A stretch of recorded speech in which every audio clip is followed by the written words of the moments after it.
안녕하세요. 역사 돋보기입니다. 조선 붕당의 역사 마지막 화입니다. 조선의 르네상스를 일으켰다고 평가받는 22대 왕 정조. 아직까지 자신의 아버지를 죽음으로 몰아넣었던 노론들이 조정을 장악하고 있던 판에 정조는 노론을 쪼개버립니다. 정조에게 포섭당한 시파와 포섭당하지 않은 벽파로 두 붕당으로 다시 나뉘는데, 조선 붕당의 역사에서 마지막 대결 구도인 벽파 대 시파, 그 승자는 누구일까요?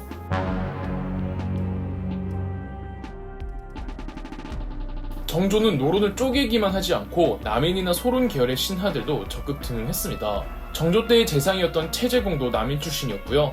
규장각이라고 정조가 자신의 실무적 정치 지지 세력을 양성하는 학술기관이었는데, 이 규장각의 연구원인 검서관들, 예컨대 박제가, 유득공, 이덕무 등 모두 남인 집안 출신들이었으며, 정조의 재위 중후반기 정조의 총애를 듬뿍 받았던 정약용 역시 남인 출신이었죠. 이들은 몰락한 남인이었기에 고리타분한 원론적이고 관념적인 이야기보다는 실생활에서 국가의 경제와 백성의 삶에 더 도움이 되는 실용적인 이념을 연구하는 이른바 실학에 종사했답니다. 노론 벽파들은 정조와 그 측근 세력들을 벼르고 있었습니다.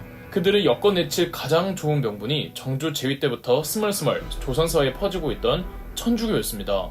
조선에서는 천주교를 서양의 학문으로 이해하여 서학이라고 부르는데, 하필 조선 후기는 성리학이 절대화되는 사회적 풍조가 있어서 제사를 거부하는 천주교 서학을 도무지 받아들일 수가 없었는데, 이 천주교가 보통은 사회에서 배제된 남인들 사이에서 횡행하고 있었던 겁니다.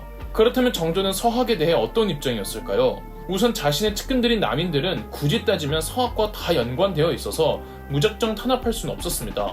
꼭 그런 이유가 아니더라도 정조는 서학을 찬성하는 입장은 아니었지만, 유학이 바로 서면 서학은 알아서 사라질 거라는 믿음이 있었습니다. 그래서 서학 가지고 남인들을 까는 노론 벽파들더러 너네나 정통의 유학을 되살리라며 문체반정이라는 학문적 개혁과 핀잔을 주었죠. 그 어지러운 당파 속에서 본인만의 능력으로 중론 탕평을 이끌어내며 조선의 마지막 중흥기를 이끈 성군의 대명사로 평가받는 정조. 정조의 정적인 노론 벽파의 기득권도 무시할 수는 없었기에 무작정 싸울 수가 없었는데, 친구는 가까이 적은 더 가까이 라는 영화 속 대사처럼 정조는 특유의 정치 센스를 발휘하며 본인의 정적 노론 벽파의 당대표를 할 수 있는 심헌지와 밀당을 적절히 이어가면서 안정적인 정국을 운영해 나갔습니다. 그러나 정조도 후기에 하자가 있었는데요. 정조의 왕비 효의 왕후 사이에서는 후사가 없었고, 대신 후궁이었던 의빈성씨 사이에서 문효세자로 나왔지만 5살 때 홍역으로 사망합니다. 대신 정조는 수빈 박씨라는 후궁 사이에서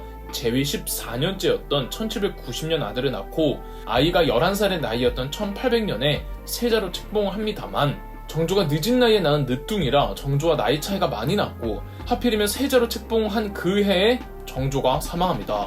점차 몸 상태가 나빠지는 것을 알아차린 정조는 어린 아들을 위해 정치적 지지 세력을 만들어 주어야 했는데요. 시간이 얼마 남지 않았음을 느낀 정조는 정치적 자충수를 줍니다. 정조 재위 초기 그토록 경계했던 외척의 정치적 권한을 키워준 것인데요. 정조의 사돈이자 어린 아들의 장인어른이었던 김조순에게 정치 권력을 몰아줍니다. 김조순은 시파 출신이라 벽파를 상대하며 견제할 수 있다고 정조는 생각했죠.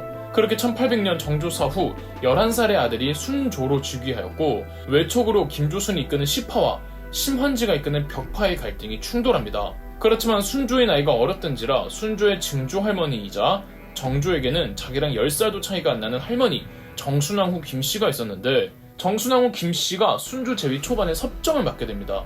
문제는 정순왕후 김씨가 벽파 집안이었다는 거죠. 섭정을 통해 실질적인 국가의 실세가 된 정순왕후 김씨와 심헌지에 의해 벽파들이 득세했고, 김조순의 시파는 한층 누그러집니다. 그 사이 벽파들은 그간 정조의 모든 정책들을 폐기시켰고, 심헌지는 소론의 서명선, 남인의 채제공 등 정조가 등용했던 벽파 외 중진들을 모두 탄핵시켰습니다. 특히 정조가 중용했던 남인들을 탄핵시키는 가장 좋은 명분이 있었으니 바로 서학, 즉 천주교였습니다.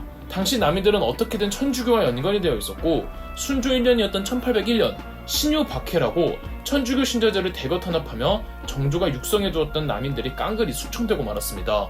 정조의 오른팔이었던 정약용도 유배를 가게 되었죠. 정조의 측근들 가운데 유일하게 살아남은 건 김조순. 김조순과 그의 시파 일당은 그나마 정치적 화를 피했지만, 그럼에도 순조 재위 초반 정순왕후 김씨와 심헌지가 이끄는 벽파의 위세에 눌려 있을 수밖에 없었습니다.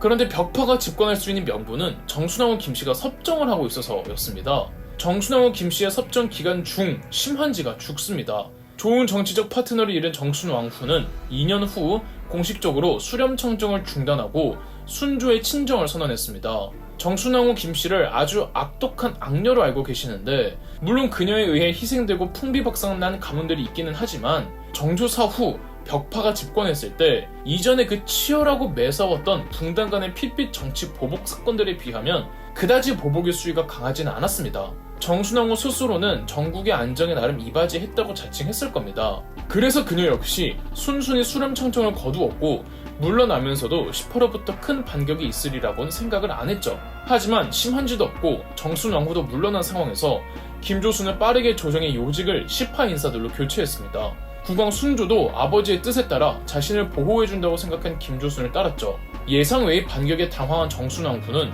다시 수렴청정을 재개하려고 하지만 10파 신하들의 반대로 무산되어 버립니다. 천하의 정순왕후도 뒷방신세가 되어버린 거죠. 그리고 하필 얼마 안가 정순왕후도 세상을 떠납니다. 정순왕후까지 없어진 마당에 이제 김조순과 10파의 세상이었습니다. 결정적으로 1806년 병인갱화라고 아직 조정에 몇 안 남아있던 벽파 가운데 우의정 김달순이 죽은 사도세자의 추승 문제를 인정할 수 없다고 아뢰었습니다. 벽파는 사도세자의 잘못됨을 끝까지 집착했거든요. 순조는 할아버지 사도세자에 대한 모든 합의가 됐다고 판단했는데 벽파들이 이렇게 나오니 살짝 당황했으나 이내 10파 실세들이 김달순의 상소가 매우 무례하니 벌하라는 상소를 올렸고 순조는 이 상소를 받자마자 김달순을 포함해 벽파들에게 가혹한 처벌을 내렸습니다. 문제를 일으킨 김달순은 사약을 먹었고 벽파의 핵심 거도들 모두 실각하였죠. 이어서 10파 소속의 비서실 직원이 상소를 올리는데 옛날 정조 때 벽파들 사이에서 죄인지자 불의군왕이라는 죄인의 아들은 군주가 될 수 없다는 뜻의 팔자 흉언이 나돌았다고 합니다. 즉 사도세자의 아들은 왕이 될 수 없다는 내용이었죠. 벽파 사람 가운데 김한록이 이런 말을 했다는데 정조는 이걸 모르는 척 해주었지만 갑자기 순조 때 와서 팔자 흉언을 퍼뜨린 죄인들을 색출해야 하지 않겠냐는 상소가 순조에게 올라온 겁니다. 김한록은 이미 죽고 없지만 김한록의 아들 김관주가 대신해서 벌을 받았고 과거 팔자 흉언을 퍼뜨렸지만 지금은 이 세상 사람들이 아니었던 심한지, 김귀주, 김종수 등 벽파의 상징과도 같던 존재들이 역적 처분을 받으면서 벽파는 완전히 소생불가한 상태로 역사 속으로 사라져버렸죠. 즉 붕당 당장의 최종 승자는 10파였습니다.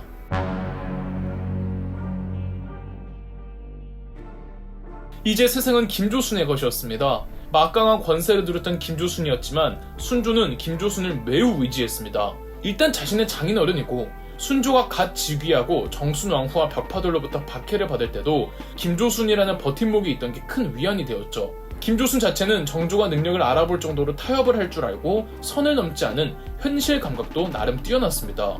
그리고 최고 권력자임에도 그 티를 안 냈다고 합니다. 순조 32년 1832년 김조순이 죽습니다.